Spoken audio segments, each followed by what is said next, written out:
Hello, my dear students. Yes, all clear, all good. Can you hear me?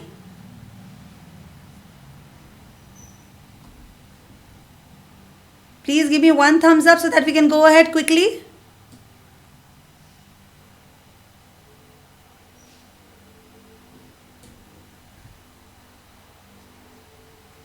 Hello, everyone. Very good evening. All clear? Good to go?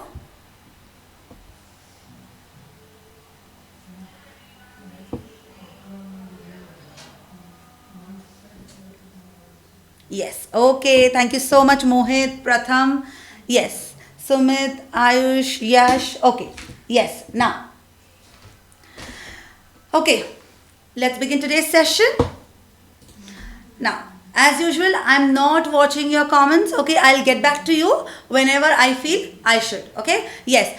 Initially, before beginning today's session, we'll first revise whatever we have already done yesterday. Okay, one quick small revision in less than 2 minutes, and then we shall continue. Okay, yes.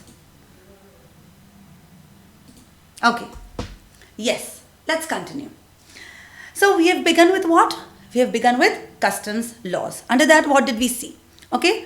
Yes, under that what did we see? That it is customs duty and not customs tax. Now why is it customs duty and not customs tax, my dear students? Because yesterday we have seen that tax is a financial obligation, while duty is something which is charged on goods. Okay, and when we speak of customs duty, it is what? It is levied on import and export of goods. Full focus here, my dear students. Yes, please do not waste time in typing the comments. Please focus here. Okay, do you get it? Yes. So that is the main thing that we saw yesterday. Then what did we see? What did we see? That this customs duty derives its power from the constitution. Okay, if we speak of constitution, then first the thing that comes to our mind is कहाँ वो central government का power रहेगा कि वो state government collect करेगा. Okay, तो ये किस पे depend करता है कि वो list 1 में है, list 2 में है या list 3 में है. तो हमने क्या देखा है? That this customs duty, okay, it is entered in which list, my dear students? It has been entered in list. It has been entered, my dear students, in list 1, entry number 83. That means किसका power है ये? It is the power of the central government. Okay? Yes. And this customs duty, my dear students, it is charged on what? It is charged on import and export of goods. Okay? Yes. Okay, fine. Further, next that we saw was it was Britishers who first came with a proper act with case of import and export of goods. It was first in the year 1786 by the Britishers. They formed what? Board of Revenue, Calcutta. Okay, then we had Sea Customs Act, Land Customs Act, Aircrafts Act. All these 3 acts were put together to form Customs Act 1962. Then we had Indian Tariff Act. This Indian Tariff Act was then repealed into what? Customs Tariff Act. Okay, fine. Then next what did we see was, my dear students, that since Kautilya's Arthashastra, okay, there has been a practice of collecting taxes on the gates for coming in and going out of the kingdoms, right? Okay, and in that time, in the Arthashastra of Kautilya, what is it called as? It is called as Shulk, my dear students, okay? Yes, then we saw that whenever we have to learn these customs laws, okay जब भी हमको customs laws की पढ़ाई करनी है हम लोग क्या पढ़ने वाले हैं एक तो कस्टम्स एक्ट 1962 ओके उसमें हमें क्या बताया गया है कि what is the levy what would be the assessment and how would customs duty be collected okay फिर ये किस रेट पे एप्लीकेबल होगा गुड्स को हम किस प्रकार से क्लासिफिकेशन करेंगे ये हमको बताया गया है कस्टम्स टैरिफ एक्ट 1975 में okay but when we speak of laws we refer to act we refer to rules now rules under customs laws my dear students will be framed by whom option number 1 central government option number 2 CBIC option number 3 CBDT option number 4 none of the above so what should be your answer my dear students what should be your answer that rules under customs laws are framed by whom my dear students they are framed by central government the CG and when we speak of regulations okay when we speak of regulations my dear students regulations are framed by whom by CBIC, Central Board of Indirect Taxes and Customs. CBIC, Central Board of Indirect Taxes and Customs. Again, very, very, very important from MCQ's point of view.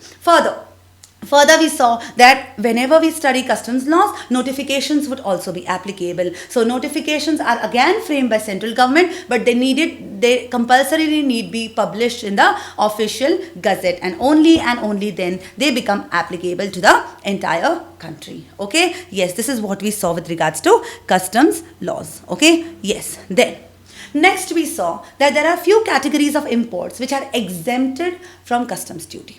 Okay, which are they? First, imports by Indian Navy, then specific equipment which is imported by police, then imports by defense, right? And then last we saw is imports by coastal guards. Okay, yesterday I realized that I missed one small question from a student as to what is meant by coastal guards. What is meant by coastal guards? Understand, my dear students, coastal guards means what? The coastal area of India, right? तो जो coastal area होती है ना, उसके protection के लिए, उसके patrolling के लिए, उसके देखरेख के लिए, okay, जिसकी responsibility होती है, उसको कहा जाता है coastal guards. Okay, तो उस coastal guards को अगर कोई equipment लगा और अगर वो आपने import किया, तो क्या उस पे import duty applicable होगी? नहीं. क्यों? Because it is exempted from customs duty, my dear students. It has been exempted from customs duty. Okay, I hope जिसने मुझे ये क्वेश्चन पूछा था उसका डाउट आज क्लियर हो गया हो.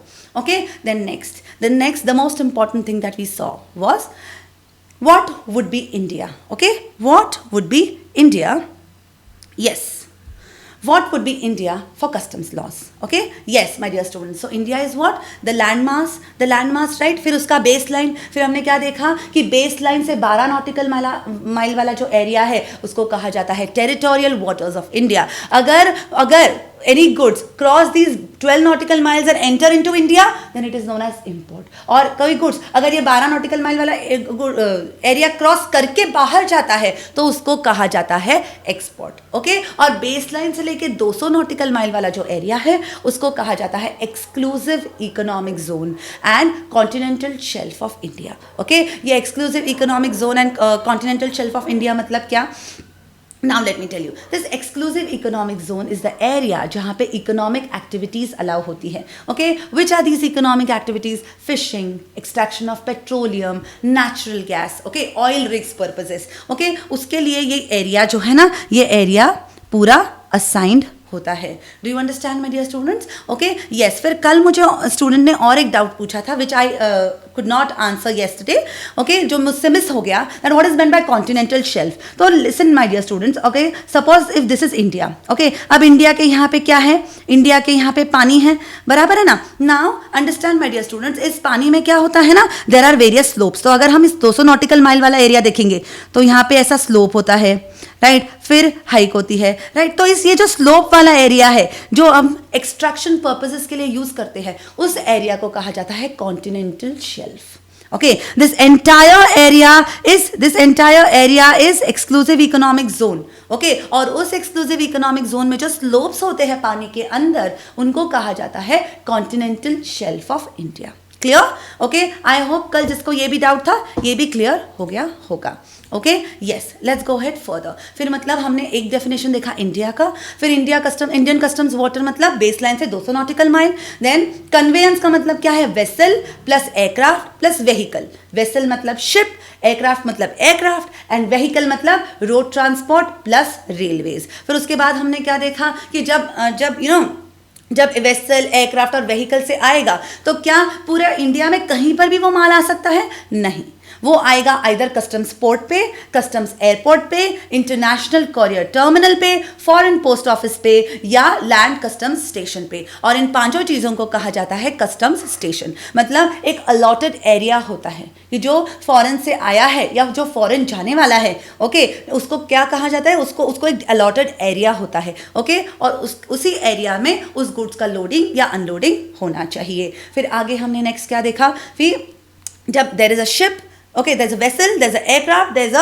vehicle. इन तीनों को क्या होता है? there is one person who is in charge. okay, so जो उनका लीडर, जो चीफ होता है, उसको क्या कहा जाता है? he is known as person in charge, my dear students. okay, yes, and then the last slide, And in the last slide, what did we see, my dear students? We understood what is meant by import and export. Okay, import and export. Import and export मतलब क्या कि जब goods India से बाहर जाएंगे तो उसको कहा जाएगा एक्सपोर्ट, और जो इंडिया के बाहर से इंडिया आएंगे उनको कहा जाएगा इम्पोर्ट. Okay, yes. और जब हम कस्टम्स लॉज की बात करेंगे, are we dealing with goods, are we dealing with services, और goods and services? We are dealing only and only with goods. Okay, customs laws have nothing to do with services. Do you get it, my dear students?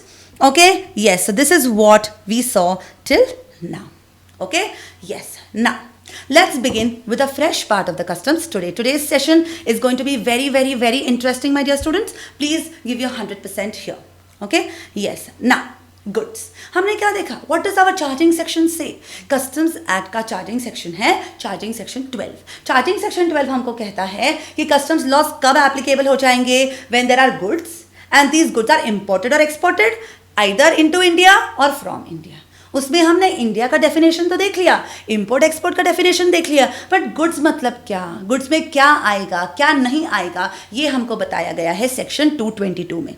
Okay, जैसे कि आप सबको already पता है all the definitions. Okay, और जिसको नहीं पता है मैं बता देती हूँ कि कभी भी जब हम किसी भी एक्ट की बात करते हैं तो पहले एक्ट में क्या होता है ना, it is always SEC, short title extent and commencement, कि उसका नाम क्या होगा, वो इंडिया में कहाँ पे एप्लीकेबल होगा, पूरे इंडिया में एप्लीकेबल होगा.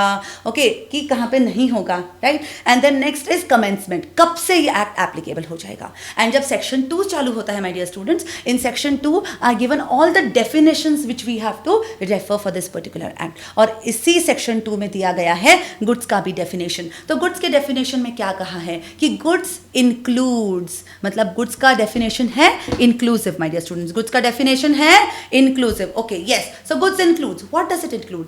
Vessels, aircrafts, vehicles, ships, aircrafts and vehicles, my dear students. Okay, stores, baggage, currency and negotiable instruments, any other kind of movable property. तो अगर आपको कस्टम्स लॉज अच्छे से पढ़ना है तो सबसे पहले ये समझना बहुत ज़रूरी है कि कस्टम्स लॉज किस पे एप्लीकेबल है. अब कस्टम्स लॉज एप्लीकेबल ही गुड्स पे है, तो अब समझते हैं कि गुड्स मतलब क्या in detail. Okay, yes, let's go head and understand what is meant by goods, my dear students. तो क्या कहा गया है? गुड्स मतलब क्या? गुड्स मतलब movable goods, any kind of movable property, TV, mobile phones, laptops, all these movable goods, my dear students, are known as what? Are considered as goods under customs law. फिर next हमें क्या बताया गया है कि currency and negotiable instruments. Understand, my dear students, understand, बहुत ही interesting चीज़ है. समझिए, अगर से फॉर एग्जाम्पल अगर मैं आउट ऑफ इंडिया ट्रैवल कर रही हूँ तो क्या मैं खाली जेब जाऊँगी? बताओ, क्या मैं खाली जेब जाऊंगी? No, I am going to carry some kind of money, some kind of cash, some kind of currency along with me to that particular country. Correct? Okay, yes. तो ये जो नॉर्मल लिमिट होता है ना, इसमें प्रॉब्लम नहीं है, ये तो ज़रूरी है. Okay, right. हम अननोन देश में जा रहे हैं तो हमारे पास कोई ना कोई प्रोविजन, किसी भी प्रॉब्लम में फंस गए तो निकलने का कोई ना कोई सोल्यूशन तो होना ही चाहिए, राइट. ये जो करेंसी एंड नेगोशिएबल इंस्ट्रूमेंट्स है, okay, above a certain limit, तो उसमें फेमा एक्ट एप्लीकेबल होता है. कौन सा एक्ट एप्लीकेबल होता है? FEMA act, foreign exchange management act applicable होता है. Okay, yes. सो इस करेंसी एंड नेगोशिएबल इंस्ट्रूमेंट्स की जब हम बात करते हैं देन फेमा इज एप्लीकेबल. अब आया सबसे इंटरेस्टिंग सवाल. Okay, yes, understand my dear students. ना फिर उनमें हमें डेफिनेशन में हमें क्या कहा गया है? That all kinds of vessels, all kinds of vehicles, all kinds of aircrafts will be considered as goods. Okay, अब ये चीज़ समझते हैं my dear students. Say for example Mukesh Ambani. Okay, say for example Mukesh Ambani को एक बहुत ही सीक्रेटिव मीटिंग करनी है जो बहुत ज़्यादा इंपॉर्टेंट है. Okay, and it has to be kept to be absolutely secret. Okay, तो वो क्या करते हैं? They have their personal aircraft, they have their personal ships, yachts, right. तो वहाँ पे ही मीटिंग्स कंडक्ट करते हैं, राइट. सो अगर हम मुकेश अंबानी के पॉइंट ऑफ व्यू से बात करें तो in that case these vessels, these aircraft, these vehicles becomes personal property of Mukesh Ambani. Correct? तो अगर vessels, aircraft and vehicles, my dear students, are personal property, okay, मतलब वो प्रॉपर्टी किसकी है? उस पर्टिकुलर असेसी के, उस पर्टिकुलर इंसान की है. Okay, right. Then it would be considered as goods. Okay और फिर उसको इंपोर्ट और एक्सपोर्ट माना जाएगा और उस पर आपको इंपोर्ट ड्यूटी एक्सपोर्ट ड्यूटी पे करनी पड़ेगी। अगर वो 12 नॉटिकल माइल वाला एरिया क्रॉस करते हैं तो उसको क्या पे करना पड़ेगा, हर बार बाहर जाते वक्त एक्सपोर्ट ड्यूटी और हर बार इंडिया में आते वक्त इंपोर्ट ड्यूटी पे करना पड़ेगा। Okay, as against understand my dear students, as against say for example, okay understand, say for example आपको क्या करना है, ओके आपको कोई सामान इंग्लैंड भेजना है, अंडरस्टैंड, ओके आपने क्या किया, से for example okay yes England भेजना है और उसके लिए आपने कौन सा जरिया इस्तेमाल किया है, वेसल का, so you have booked a vessel, okay तो अब इसमें क्या होता है, अंडरस्टैंड, अब ये जो है वेसल ये क्या करेगी, इंडिया से इंग्लैंड जाएगी, जो माल भेजना है वो इंग्लैंड में उतार देगी, जिन लोगों को उतरना है वो उतर जाएंगे, राइट, फिर क्या हो जाएगा, फिर वो वापस वहाँ पे जो इंडिया में जाना है वो सामान लोड हो जाएगा और वो शिप आके इंडिया में आ जाएगी, फिर से जब इंग्लैंड जाना होगा तो सामान लोड किया जाएगा, फिर से वो शिप जाएगी इंग्लैंड, वहाँ पे वो अनलोडिंग करेंगी, लोगों का passengers goods would be unloaded and then reverse action would be continue. तो अब मुझे बताओ, हर बार जब इस शिप का काम ही है, अंडरस्टैंड, जब इस वेसल का काम ही है to go across the borders of India, to go into high seas and perform its action, right, तो अब मुझे बताओ कि इस शिप की जो मैं बात कर रही हूं, does it belong to any particular person और that particular country is providing you that service, my dear students, tell me, okay वो पर्टिकुलर सर्विस प्रोवाइड करना उसका काम है, वो किसी की पर्सनल प्रॉपर्टी नहीं है। In that case my dear students, this conveyance, अगर ships, vessels, aircrafts are used as conveyance, if they are used as conveyance means what, they are being used for what, for transit, for commuting, for passengers, for goods, right, in that case they will not be considered as goods. But अगर मुकेश अंबानी ने खुद के लिए वो खरीदा होगा तो उसको क्या ट्रीट किया जाएगा my dear students, then in that case it would be treated as personal property and goods. Do you get it everyone? Okay, yes. Now my dear students, now stores, you know what is meant by stores? See, understand my dear students, अब क्या होता है कि जब ये ship क्या करेगी, say for example India से निकल के इंग्लैंड जा रही है, ओके या इंग्लैंड से निकल के इंडिया आ रही है my dear students, in that case क्या होगा, उस शिप पे होगा क्रू, बराबर है ना। अब ऐसा तो नहीं है कि रास्ते में कहीं मैकडॉनल्ड्स लग गया, एक बर्गर उठा लिया और फिर आगे चल दिए अपने रास्ते पे, ऐसा तो होता नहीं है, राइट। तो इस क्रू के लिए क्या करना पड़ता है, इस क्रू को अपने अपने खाने का इंतजाम करके रखना पड़ता है, यस और नो, ओके यस, राइट। तो ये जो फूड का स्टैकिंग होता है उनके शिप में, उसको क्या कहा जाता है, स्टोर्स माय डियर स्टूडेंट्स, इसको क्या कहा जाता है, स्टोर्स कहा जाता है, राइट। अब क्या होता है, जब उस क्रू को भूख लगती है तो what happens is, certain amount of food is consumed, certain amount of stores is consumed and certain amount of stores is not consumed. Okay तो जब वो इंडिया के 12 नॉटिकल माइल्स में एंटर हो जाएंगे तब जो भी अनकंज्यूम्ड फूड है, मतलब जो भी स्टोर्स है वहां पे on the board of vessel, on the board of ship, will be treated as goods my dear students. Okay why, because it is not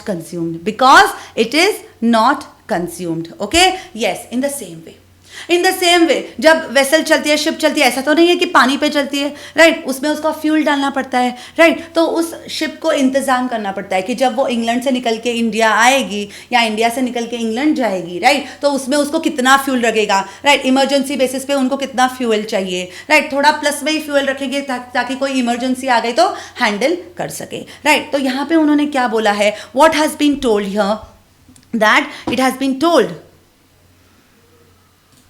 okay तो यहाँ पे उनका क्या बोला है कि जो फ्यूल आपने कंज्यूम कर लिया for the travelling of the ship, वो तब तक तो ठीक है, जो अनकंज्यूम्ड, जो नॉन कंज्यूम्ड फ्यूल है, it will be considered as a part of stores और वो गुड्स माना जाएगा, ओके यस। फिर क्या होता है, फिर life jackets, right, even these are considered as stores, जो भी अनयूज्ड पार्ट ऑफ स्टोर्स है is treated as goods, okay yes. Just थोड़ा 2 मिनट पेशेंस रखिए, we are going to sum up the entire thing. पहले logic समझ लीजिए, logic समझना बहुत ज़्यादा ज़रूरी है and then you can understand कि क्यों गुड्स का definition, why it is so important, okay. अब जब क्या होगा, से फॉर एग्जाम्पल सिंगापुर का शिप है, okay, and people are travelling, okay, अब जहाँ पे लोग रहेंगे तो वहाँ पे उनका बैगेज भी रहेगा, राइट, जहाँ पे लोग रहेंगे वहाँ पे उनका बैगेज भी रहेगा। अब मुझे एक बात बताओ, ऐसा तो नहीं है कि मैं अगर इंडिया से सिंगापुर जाऊँ, ऐसा तो नहीं है कि सिंगापुर का गवर्नमेंट मेरे लिए नए कपड़े, नई घड़ी, नई ज्वेलरी अवेलेबल करेगी? नहीं, जो मेरे पर्सनल बिलोंगिंग्स लगेंगे उसका प्रोविजन तो मैं अपने साथ लेके जाऊंगी, right. So here baggage means what my dear students? Personal belongings of the passenger, passenger luggage जो अपना पर्सनल होता है, जो हम अपने साथ लेके जाते हैं, ओके, उसको क्या कहा जाता है?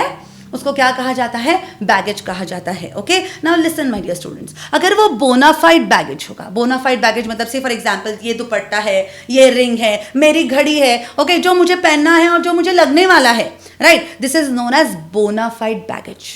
Okay, this bona fide baggage is not considered as goods, my dear students. Bona fide baggage is not considered as goods. But, okay, कि मैं पहली बार सिंगापुर जा रही हूँ, राइट, पहली बार सिंगापुर जा रही हूँ तो मेरी बहन मुझे फोन करके बोलती है कि दीदी तू मेरे लिए नए कपड़े लेके आना, ओके। फिर मेरा भाई मुझे फोन करके बोलता है दीदी तू मेरे लिए इतने इंचेस का टीवी लेके आना, ओके। फिर मेरे दूर के एक अंकल जी हैं, मुझे अंकल जी बोलते हैं कि तू कस्टम्स में जाएगी ना तो वहां पे तुझे वाइन मिलेगी, तो वाइन की बॉटल्स भी लेके आना, अंडरस्टैंड?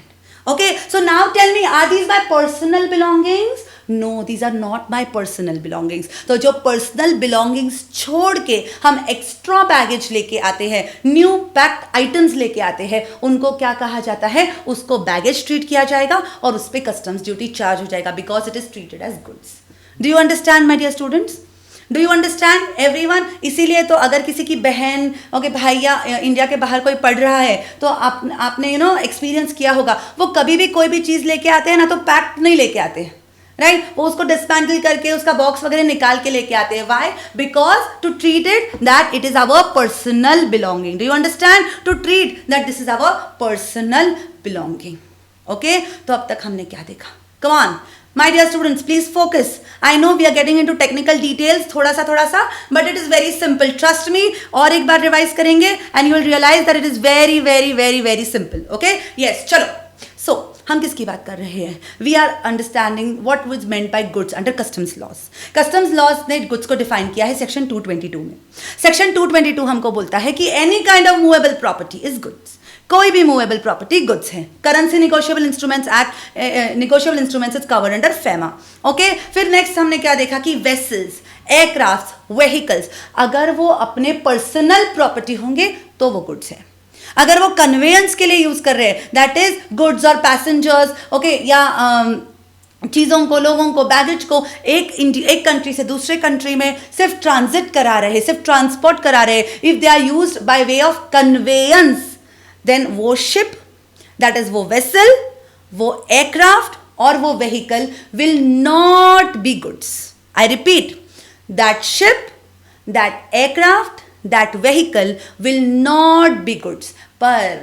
पर उस वेसल पे जो स्टोर्स रहेगा, मतलब अनयूज्ड फूड है, अनयूज्ड फ्यूल है, right, unused life jackets, whatever stores है, जो अनयूज्ड पार्ट है, जब वो वेसल, एयरक्राफ्ट या व्हीकल 12 नॉटिकल माइल्स का एरिया क्रॉस करके इंडिया में आएगी तो उस माल पे भी उनको उस स्टोर्स पे भी, अनयूज्ड स्टोर्स पे भी क्या पे करना पड़ेगा?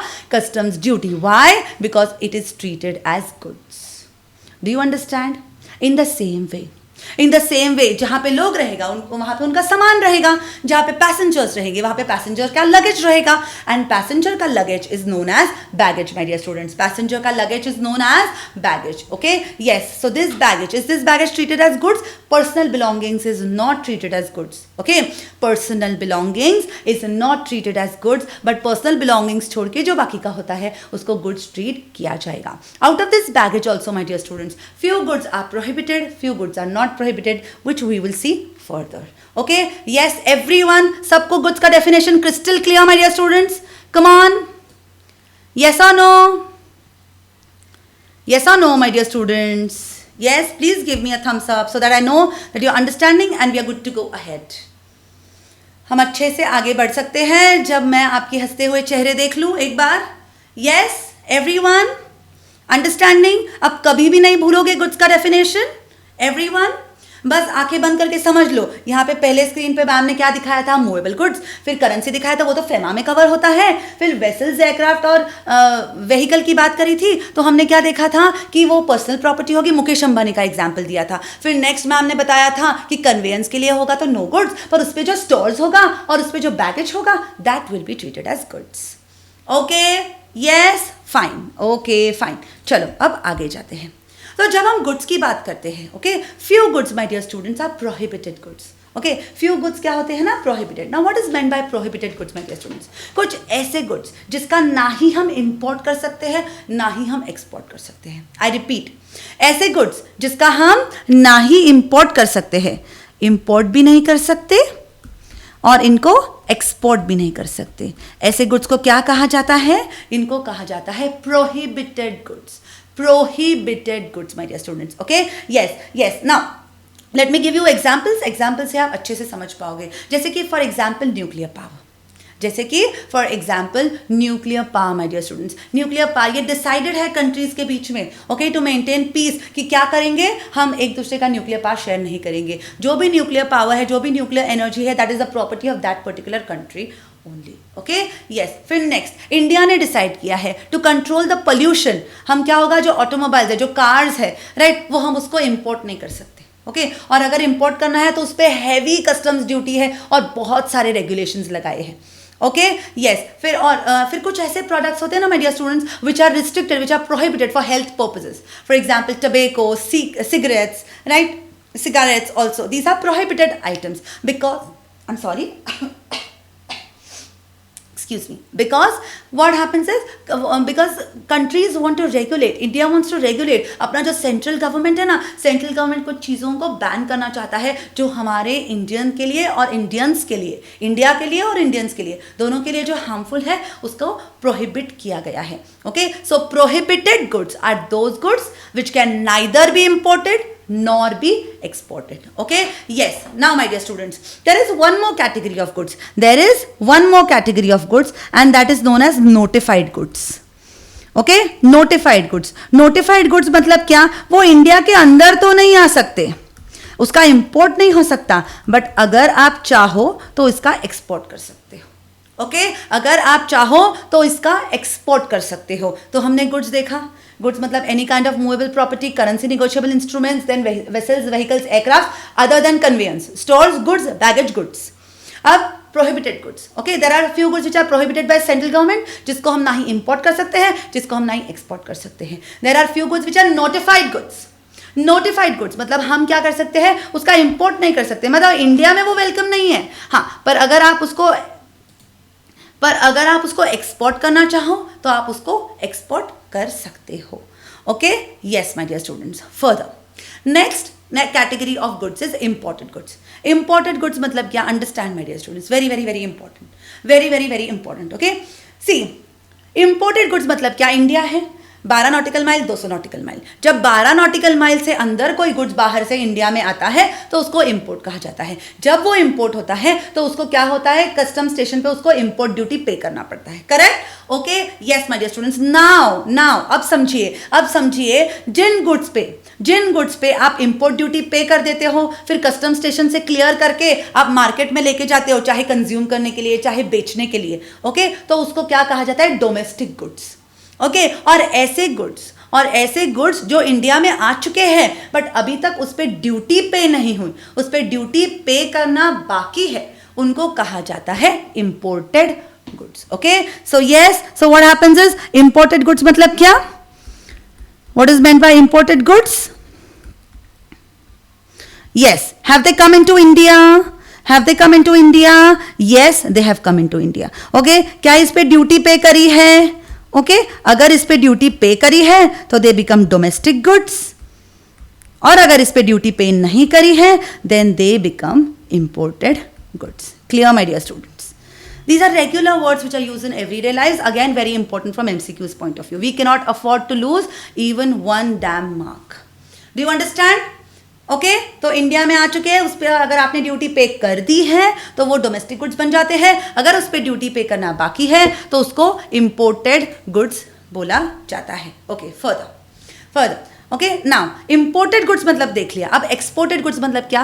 अब इंडिया मतलब क्या 12 नॉटिकल माइल और 200 नॉटिकल माइल तक का जो एरिया है उसको हम इंडिया ट्रीट करते हैं and this becomes the Indian customs water.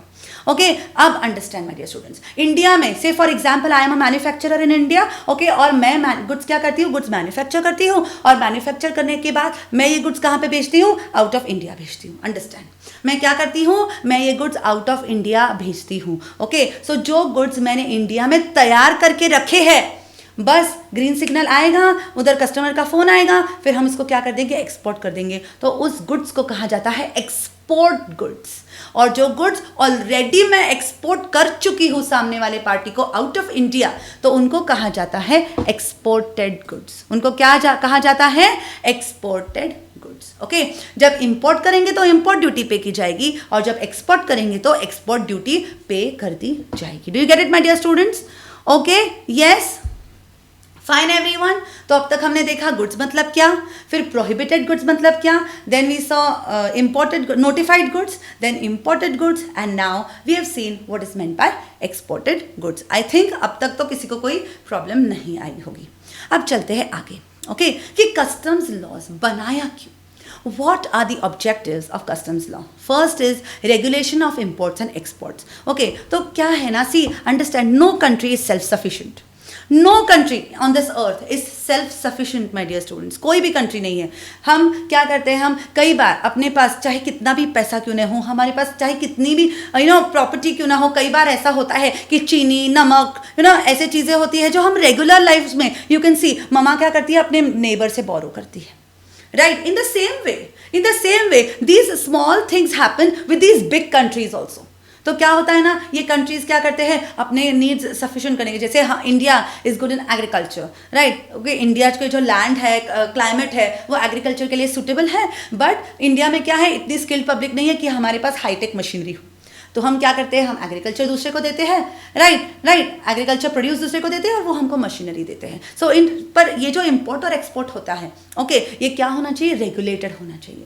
क्योंकि अगर हम इसके लिए टेररिज्म के लिए, आर्म्स एंड एम्यूनिशन के लिए, अगर गलत चीज़ें प्रमोट करने के लिए अगर हमने इसको कंट्रोल नहीं किया, then it can lead to so many attacks like India has already witnessed. Okay yes, so regulation of imports and exports is very necessary, इसलिए कस्टम्स लॉज को बनाया है.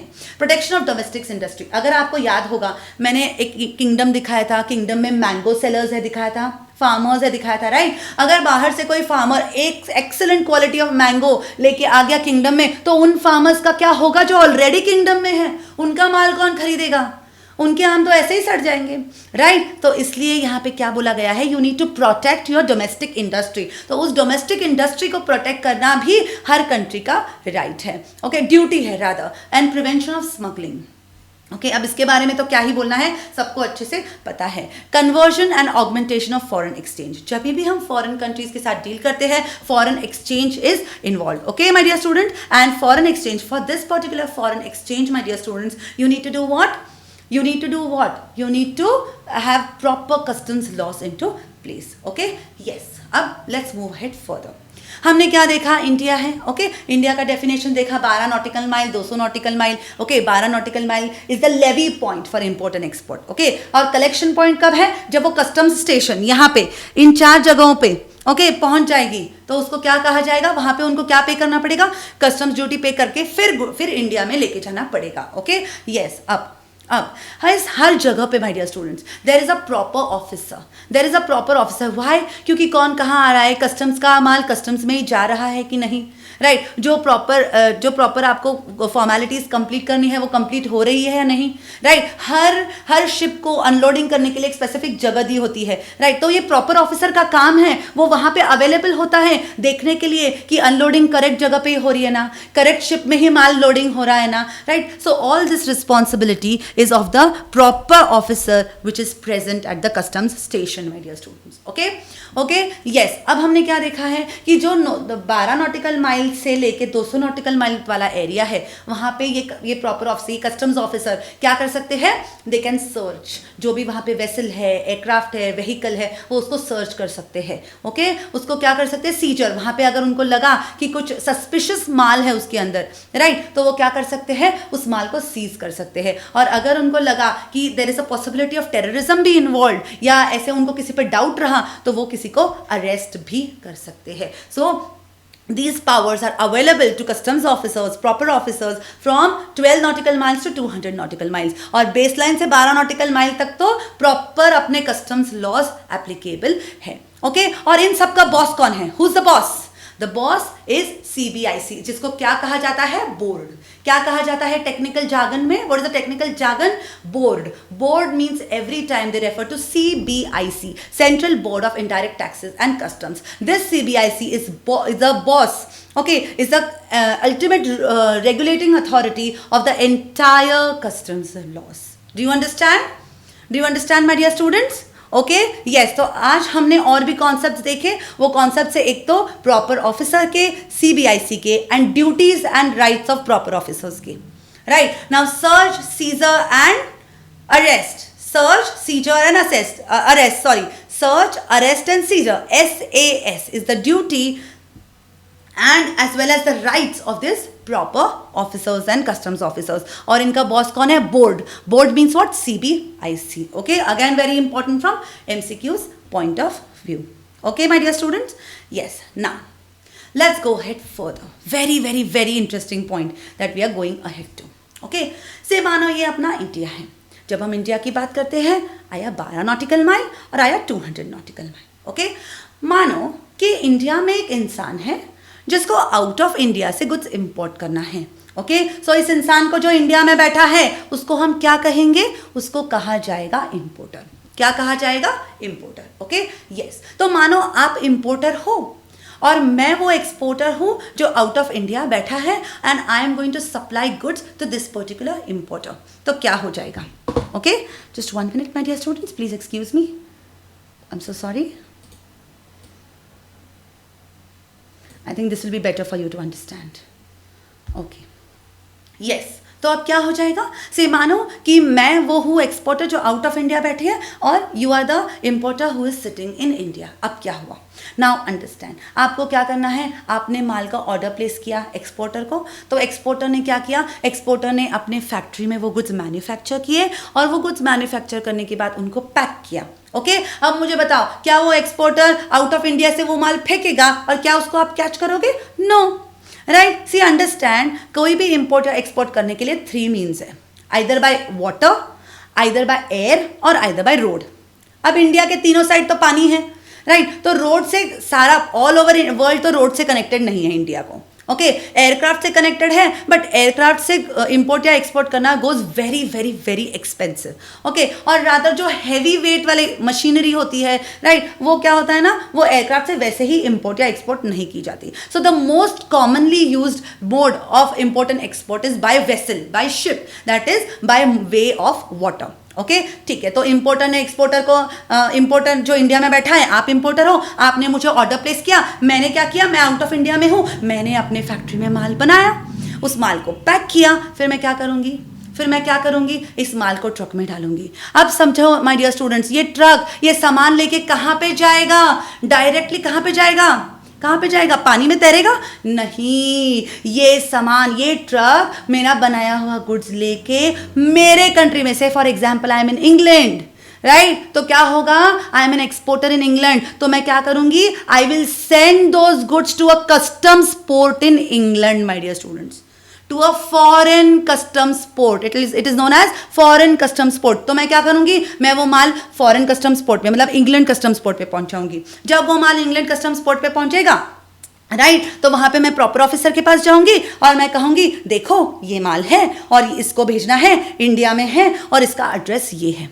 ओके, तो प्रॉपर ऑफिसर क्या कहेगा, ओके, वो माल हमको दे दीजिए। फिर वो क्या करेगा, वो ढूंढेगा कौन सी शिप इंडिया जाने वाली है, राइट, कौन सी शिप इंडिया जाने वाली है। ओके, फिर क्या हो जाएगा, फिर उस शिप में, माय डियर स्टूडेंट्स, उस शिप में, इंडिया जाने वाले शिप में ये गुड्स लोड हो जाएंगे।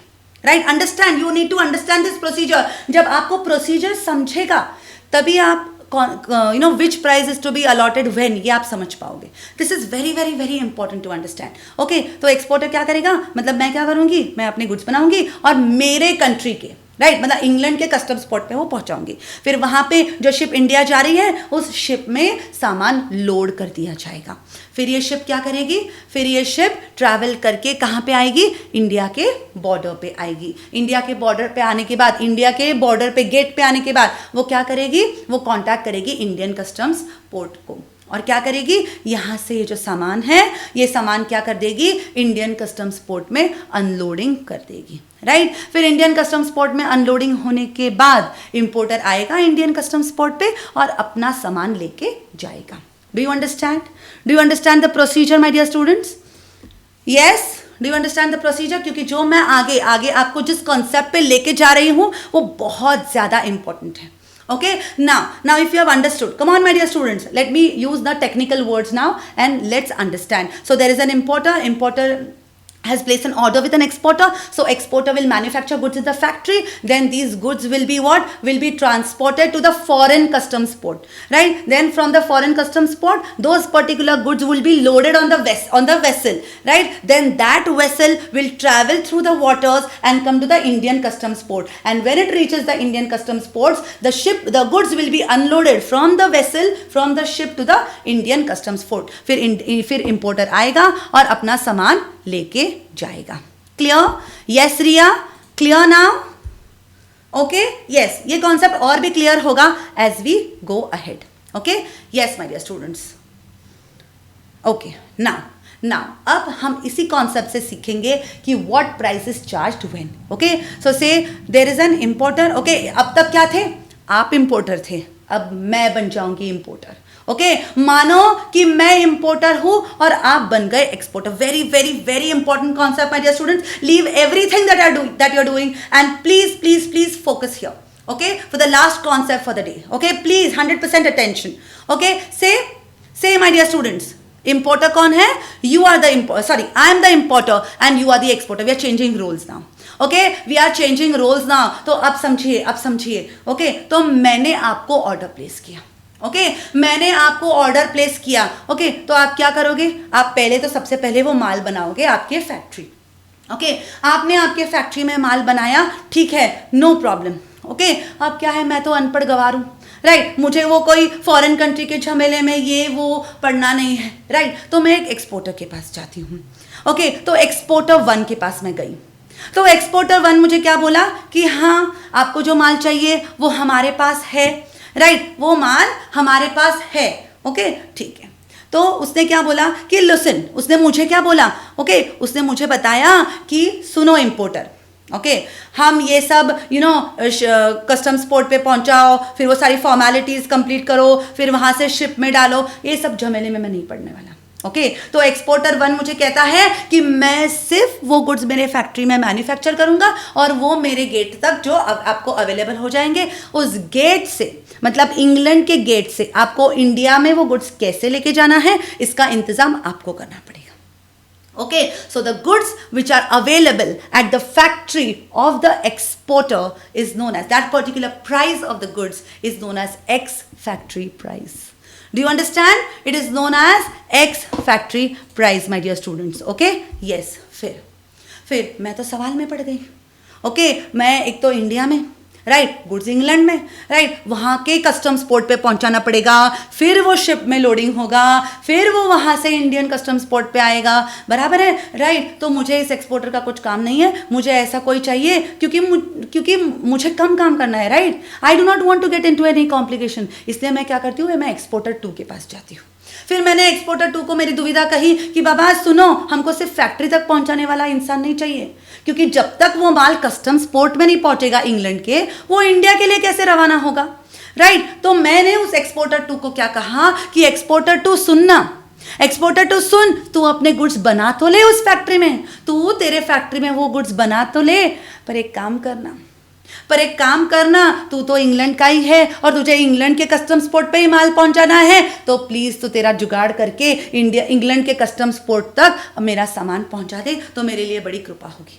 ओके तो वो एक्सपोर्टर टू मुझे क्या बोलता है, ओके नो प्रॉब्लम, मैं अपने फैक्ट्री में गुड्स बनाऊंगा, राइट। फिर मैं क्या करूंगा, फिर इस गुड्स को लेके, ओके इस गुड्स को मुझे ट्रक में लोड करना पड़ेगा। फिर ये ट्रक चल के जाएगी कस्टम्स ड्यूटी पे, कस्टम्स पोर्ट पे, राइट। वहां पे ये जब जाएगी, राइट, मतलब वहां पे मुझे ट्रक का खर्चा आएगा, जो माल मैंने फैक्ट्री में बनाया उसका तो प्राइस आएगा ही, राइट। उसके साथ ट्रक का ट्रांसपोर्ट का खर्चा आएगा, ट्रक को अगर कुछ हो गया तो नुकसान हो जाएगा, इसलिए मुझे उसका इंश्योरेंस करना पड़ेगा। इतना ही नहीं, इंग्लैंड में ये सारा ट्रांजैक्शन हो रहा है तो इंग्लैंड में जो टैक्सेस है वो भी मुझे पे करने पड़ेंगे, करेक्ट।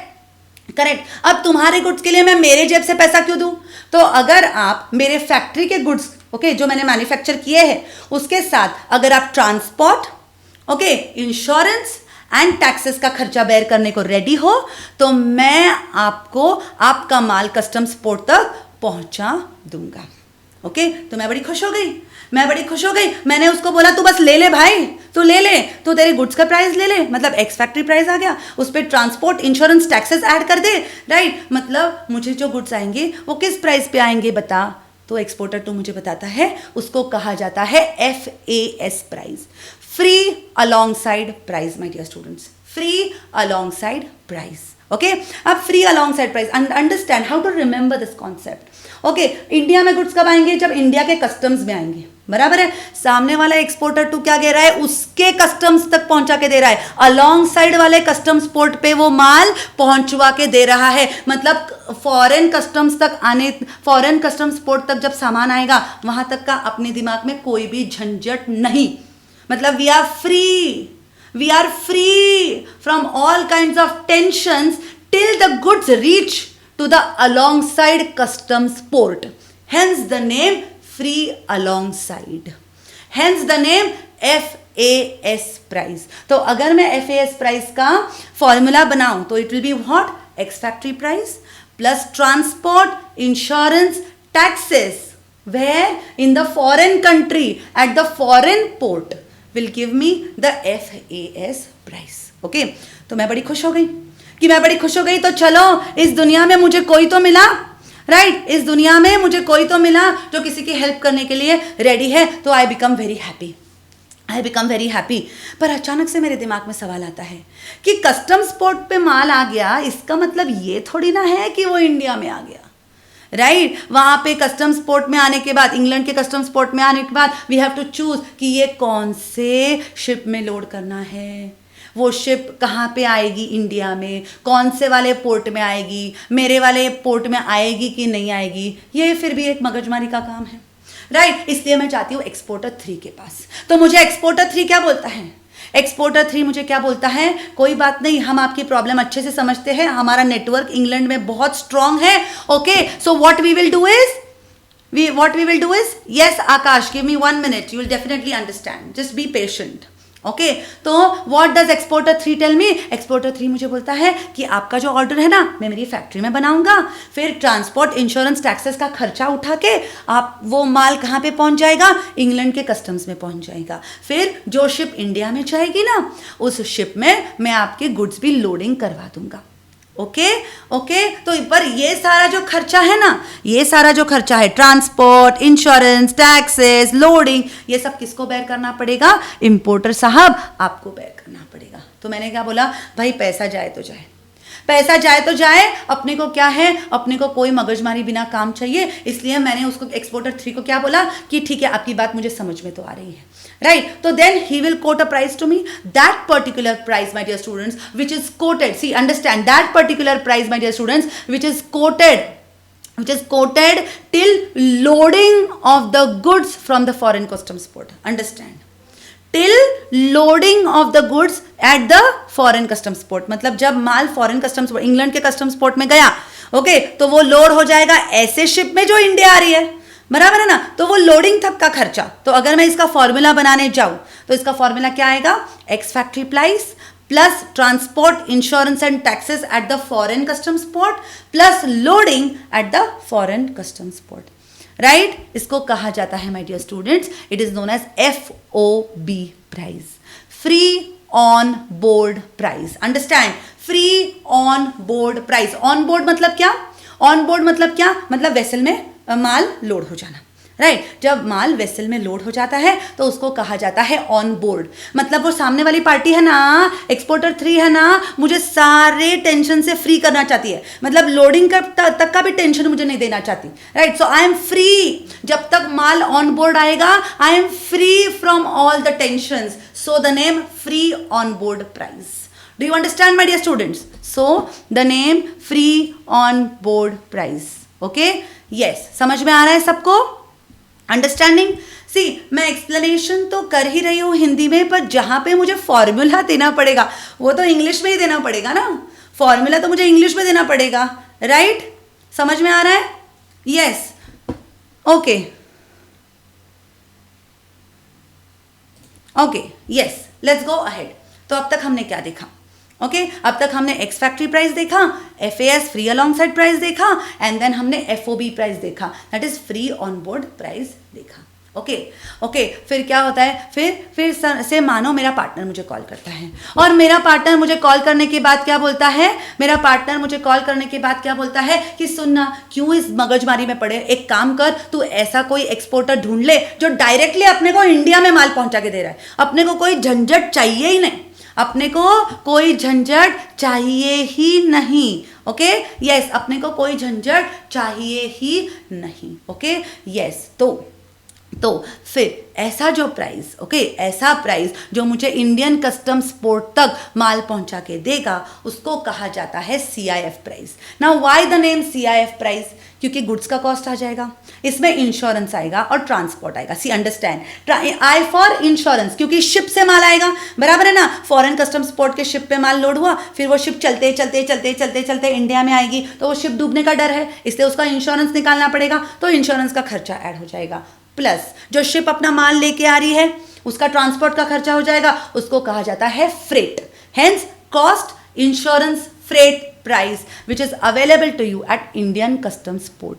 मतलब क्या? इंडियन कस्टम्स पोर्ट तक जब तक वो माल पहुंचेगा तब तक का सारा खर्चा इंक्लूसिव होगा, उसको कहा जाएगा CIF प्राइस। अब इसमें एक बहुत इंपॉर्टेंट अमेंडमेंट ऐसी आई है कि जो अनलोडिंग, सी, अब वो क्या होगा, वो गुड्स तो शिप में है, राइट, तो शिप वो क्या करेगी, वो गुड्स अनलोडिंग करके इंडियन कस्टम्स पोर्ट में डालेगी, उसके लिए भी तो खर्चा इनकर करना होगा। बट इस CIF प्राइस में only and only transport and insurance is covered, unloading is not covered. मतलब क्या? इंडियन कस्टम्स पोर्ट पहुंचने तक का खर्चा, इंडियन कस्टम्स पोर्ट पहुंचने तक का खर्चा माय डियर स्टूडेंट्स। पहुंचने के बाद आप गुड्स को अनलोडिंग करो या गुड्स के साथ चाहे जो भी करो, फेंक दो, वो आपकी रिस्पॉन्सिबिलिटी है। ओके, हम सिर्फ क्या करेंगे, इंडियन कस्टम्स पोर्ट तक माल पहुंचाएंगे, उसके बाद आपको उसका क्या करना है, that is absolutely your responsibility. तो अब जिसको जो भी डाउट है, ओके, जिसको ऐसा लग रहा है कि थोड़ा सा भी कंफ्यूजन है, पूरा फोकस यहां पे दीजिए। I am going to repeat this concept because this concept is very very important my dear students. मुझे सबका पूरा फोकस चाहिए। Okay, yes, the last part, the last concept for the day, my dear students. Okay, the last concept for the day. Yes, all those who want me to repeat the concept, I want your 100% focus here. Okay, say India में एक importer है, importer को माल outside India से bye करना है, तो वो क्या करेगा, एक्सपोर्टर को कॉन्टैक्ट करेगा। ओके, अगर एक्सपोर्टर माल बना के फैक्ट्री के गेट तक माल लाके दे दिया, ये लो इंपोर्टर, ये रहा तुम्हारा माल, ये लेके जाओ इंडिया में, okay, then this particular price is known as ex factory price. Okay, it is known as ex factory price. पर कोई इंपोर्टर्स क्या करते हैं my dear students? Yes Deepali, जब गुड्स इंपोर्ट होंगे तो उस पर इंपोर्ट ड्यूटी ही लगेगी। Okay, yes, let me continue further. तो फैक्ट्री में माल बन गए तो एक्स फैक्ट्री प्राइस लग गई। ओके, अब एक्सपोर्टर मुझे क्या बोलता है, आपको और एक ऑप्शन है, आपके पास और एक ऑप्शन है, मैं इंग्लैंड में हूं, राइट, इंग्लैंड के कस्टम्स पोर्ट तक माल पहुंचा के देता हूं आपको। मतलब क्या होगा, मैं फैक्ट्री में माल बनाऊंगा, ये फैक्ट्री, फिर मैं ये सामान ट्रक में लोड करूंगा, फिर ये ट्रक क्या करेगी, वो माल लेके कस्टम्स पोर्ट पे जाएगी, राइट, फिर कस्टम्स पोर्ट पे जाने के लिए उसको ट्रांसपोर्ट का खर्चा, ट्रक का खर्चा होगा, फिर ट्रक का इंश्योरेंस हमको करना पड़ेगा और इंग्लैंड में टैक्सेस पे करने पड़ेंगे, right. So this price my dear students which is incurred till the customs port, foreign customs port, England के कस्टम्स पोर्ट तक का खर्चा करके अगर हमको एक्सपोर्टर दे रही है, ओके, तो उस प्राइस को कहा जाता है FAS price, free alongside price. मतलब क्या, मेरा माल इंडिया के कस्टम्स में आने तक, ओके, इंडिया के कस्टम्स का अलोंग साइड कौन है, फॉरेन कस्टम्स, राइट। तो फ्री अलोंग साइड वाले कस्टम्स तक आने तक वो मेरे कोई झंझट नहीं है, आई am free from all tensions, hence the name free alongside price. Okay, so this is FAS price. फिर आगे अगर मुझे कोई एक्सपोर्टर सिर्फ कस्टम्स पोर्ट तक नहीं पर इंडिया में जाने वाली शिप में गुड्स लोड करके भी दे रहा है, ओके, उसके बाद की जिम्मेदारी नहीं ले रहा, लोडिंग करने तक की जिम्मेदारी अगर ले रहा है, then that particular price which is till the loading, okay, is known as FOB, free on board price. मतलब ऑन बोर्ड लाना मतलब शिप पे डाल देना सामान, ओके, शिप पे डाल देने तक की जिम्मेदारी सामने वाले की, मतलब मैं फ्री हूं कब तक, जब तक गुड्स ऑन बोर्ड ना आ जाए, hence the name free on board price.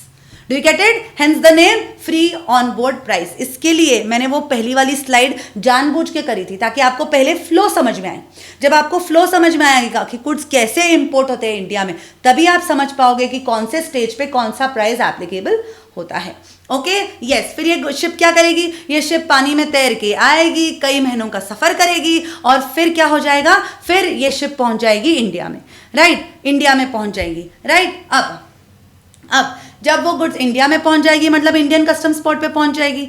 जब इंडियन कस्टम्स पोर्ट पे पहुंची है मतलब क्या होगा, हमको उस शिप के चार्जेस होंगे, राइट। फिर उस शिप का इंश्योरेंस भी करना पड़ेगा, इसलिए उसको कहा जाता है my dear students CIF price, cost insurance freight price. मतलब फैक्ट्री में माल बनाया, राइट, उसका कॉस्ट प्लस ट्रांसपोर्ट, मतलब freight, F for freight, transport, मतलब शिप इतने दिन पानी में तैर के अपना गुड्स लेके आई, राइट। फिर शिप डूबने का डर था इसलिए हमें इंश्योरेंस करना पड़ा, राइट। मतलब एक्सपोर्टर ये सारे कॉस्ट बेयर करके अगर हमको गुड्स देता है तो उसको हम कहेंगे CIF प्राइस। अब यहाँ पे एक इंपॉर्टेंट चीज हमें याद रखना ये जरूरी है कि CIF प्राइस में क्या गुड्स अनलोड करना इंडियन कस्टम्स पोर्ट में, क्या वो खर्चे इन्वॉल्व है? नहीं, एक्सप्लिसिटली बोला गया है कि इंडियन कस्टम्स पोर्ट पहुंचने तक का खर्चा कवर होगा, तक का खर्चा। इंडियन कस्टम्स पोर्ट के अंदर आप गुड्स अनलोड करो या चाहे बाजू में पार्क करके रखो, उसमें उसका कुछ भी इंक्लूड नहीं किया जाएगा। Okay, yes. तो इसका मतलब क्या है कि अगर एक्स फैक्ट्री प्राइस पे अगर एक्सपोर्टर मुझे गुड्स बेचता है, आई एम द इंपोर्टर, अगर एक्स फैक्ट्री प्राइस पे अगर उसने मुझे माल बेचा है तो वहां पे वो कोई भी खर्चा बेयर नहीं कर रहा, सारे के सारे खर्चे फैक्ट्री के बाद इंडियन कस्टम्स पोर्ट तक आने के सारे खर्चे इंपोर्टर बेयर करेगा। Okay, yes. अगर एक्सपोर्टर मुझे FAS प्राइस चार्ज करता है, listen to me very carefully, सवाल जवाब बाद में, पहले कॉन्सेप्ट समझ लो सवाल पूछने के पहले। Okay, yes, understand. अगर एक्सपोर्टर मुझे FAS प्राइस चार्ज करता है my dear students, free alongside price charge करता है, मतलब वो क्या कर रहा है से अगर एक्सपोर्टर इंग्लैंड में होगा तो इंग्लैंड के कस्टम्स तक पहुंचने वाला सारा की सारा खर्चा, ये वाला ट्रांसपोर्ट, ये वाला इंश्योरेंस, ये वाला टैक्सेस, सारा की सारा कौन बेयर करेगा? एक्सपोर्टर। ओके, और ये पोर्ट के बाद वाला सारा खर्चा किसका होगा? इंपोर्टर का होगा, मेरा होगा। Clear everyone? Crystal clear? Okay, और अगर मुझे एक्सपोर्टर FOB प्राइस देता है मतलब यहां तक का खर्चा, मतलब क्या होगा? वो माल बनाएगा फैक्ट्री में, उसका प्राइस आया, फिर ये टैक्सेस आए, इंश्योरेंस आए, इंग्लैंड के ट्रांसपोर्ट आया, और इसके साथ साथ वो लोडिंग भी खर्चा करेगा। कौन करेगा? एक्सपोर्टर ही कर देगा। ओके, और वो मेरे बिल में चार्ज कर देगा, राइट। फिर वो प्राइस जो वो चार्ज करता है उसको कहा जाता है FOB price. Clear my dear students? उसको क्या कहा जाता है? FOB price. और अगर कोई एक्सपोर्टर मुझे इंडिया के कस्टम्स पोर्ट तक सामान लाके देता है मतलब सारे खर्चे किसके? एक्सपोर्टर के। ओके, ट्रांसपोर्ट भी वही देखेगा, ट्रांसपोर्ट का खर्चा वही देखेगा, इंश्योरेंस भी वही करेगा, लोडिंग भी वही करेगा, राइट। मुझे सिर्फ क्या करना है? मुझे सिर्फ उसको पैसे देना है। Then that particular price is known as CIF price. Okay, cost insurance and freight price. सिर्फ इतना एक चीज अमेंडमेंट है जो बहुत ज्यादा इंपॉर्टेंट है कि CIF प्राइस में अनलोडिंग चार्जेस, मतलब जब शिप इंडियन पोर्ट पे पहुंच जाती है राइट तो वो सामान उतार के इंडियन कस्टम्स पोर्ट में रखने का जो खर्चा है वो इंक्लूड नहीं होता. क्यों? क्योंकि वो इंडिया में आने के बाद का खर्चा है. हमको उतना ही प्राइस लेना है जो इंडियन कस्टम्स पोर्ट तक का खर्चा है. Now tell me, all your doubts are clear और do you have any doubts my dear students? Come on, yes tell me. अब किसी को कोई doubt? Yes tell me my dear students. Yes secret India, आपके सारे doubts clear? Yes Deepali says FAS price मतलब क्या? एफएएस price मतलब अगर एक्सपोर्टर इंग्लैंड में है तो इंग्लैंड के कस्टम्स पोर्ट पे पहले सामान पहुंचाना पड़ेगा, बराबर है ना? तो वहां तक का सारा खर्चा कौन बेयर करेगा? Exporter. That is FAS price. Okay, yes my dear students. आज का सेशन थोड़ा सा, एफएएस का full form is free alongside, is free alongside. I hope all your doubts are clear my dear students. That's nice.